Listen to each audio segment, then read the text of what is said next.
Alright guys, so here's how I have my Terminator X Max running my Jeep PCM, so I still retain the factory gauges for my RPM and my Speedo. So here's the quick rundown through it. I have a 2001 PCM, so I know it works with, these numbers all work with that for the Speedo and RPM. Now the Speedo settings should work in a 97, 98, 99 PCM. I did have a 99 PCM in it before this, and my Speedo setup did work. So let's get to it on what you got to set up for it.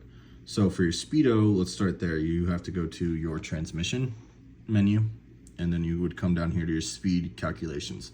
So you would turn on your speedometer output, and then so what you do is once you click that, you have to change this number to 8,000. So this is what the factory Jeep wants to see, because that is the same pulses per mile that the factory Jeep VSS would send to the computer. So you set that to that, and then these numbers here set to your correlating setup. So once you have those in your system to what you have, it may throw, this number might not be 100% accurate anymore, but that's not that hard. You would just go through and just simply start adjusting this number until your Speedo matches. It's that easy. But you have to start at this 8,000 point. So once you created this, you come up to your pinout map. So once you're in your pinout maps, you go to view outputs, and in your output settings, you will have Speedo will have popped up here in your unassigned. So when Speedo's up in here, you just take it and drag and drop it into a power-driven output type. So the little P logo is what you have to match it with.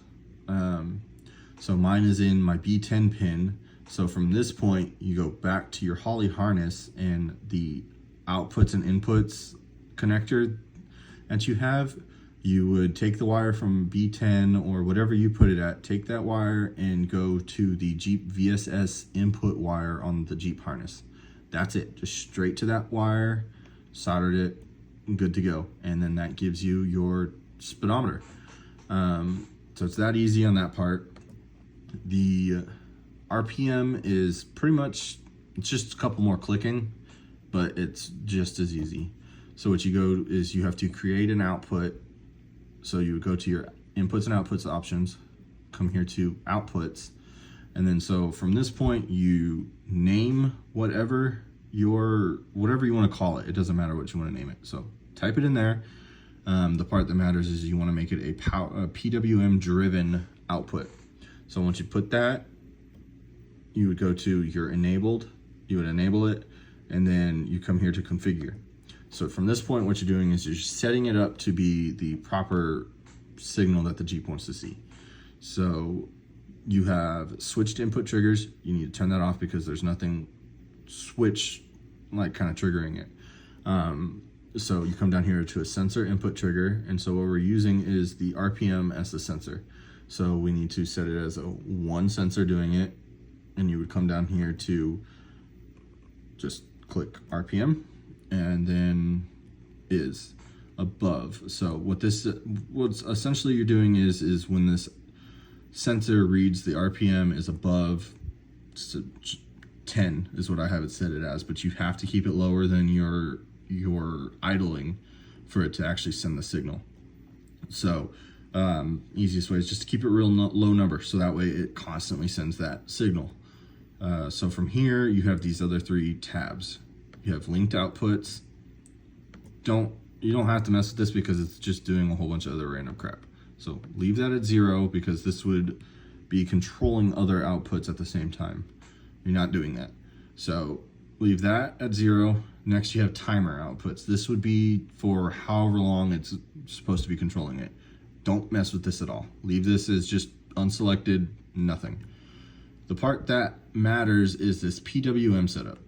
So once you're in here, you go to your type and you click a RPM driven or derived one. So what this is it's a pulsed style signal. What you have to do is you have to change your multiplier and your divider to a similar signal for, say, an inline 6. I can't remember how I found this exactly, but there's a way to find it for adjusting your RPM signal wise for like, you go off of like aftermarket stuff. Anyway, so these are the two numbers you have to have if you want it to work. So next you come down here.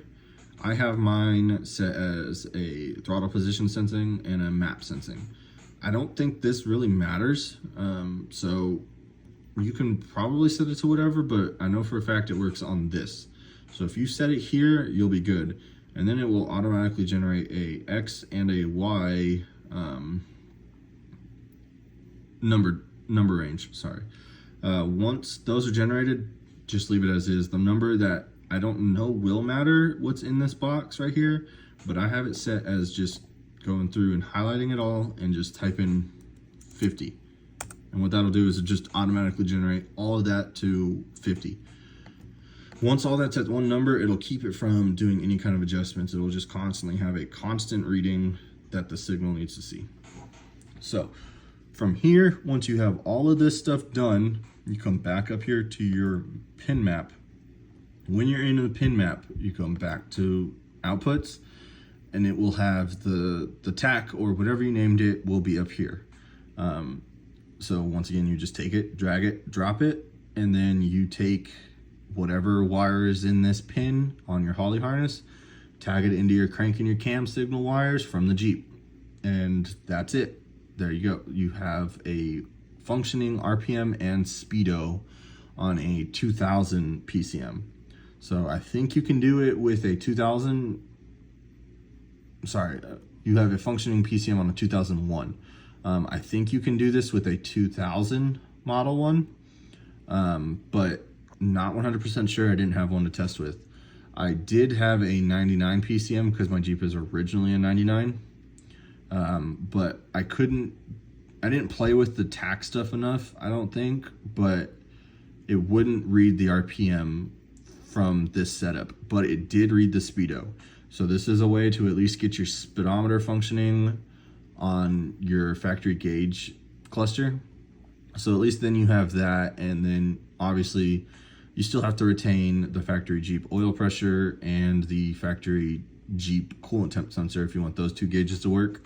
So that's what you got to do on those part, and you just tag this stuff in pretty much the same way you would if it was a GM standalone computer system. So that's the quick on what you have to do. Once again, you just go into your transmission settings, set it at 8,000 with your RPM, with your output enabled. And then after that, for your RPM base, it's in your output stuff. Just come on over here to configures. And once again, these are the two numbers that matter. Everything else I don't think matters, but if you want to play it safe, just match that. So there's that for you guys. Now, for those who have a older PCM, you might be able to adjust these numbers around. Just play with them some, and you might get the signal to work. So I can't guarantee that. If it doesn't, you might need to get like an emulator or something like that to put in line with this. So you would take the Holley output, put it into that, and then from the emulator you go to the two Jeep wires. But I feel like if you play with these numbers enough, you should get the same results without having like an extra module or something like that. So that is everything I've figured out so far with communicating the Jeep PCM and the Holley Terminator X. I hope that helps everybody. Once again, I apologize for taking so long on this update, but this is what I found out and works for me. I hope it works for y'all.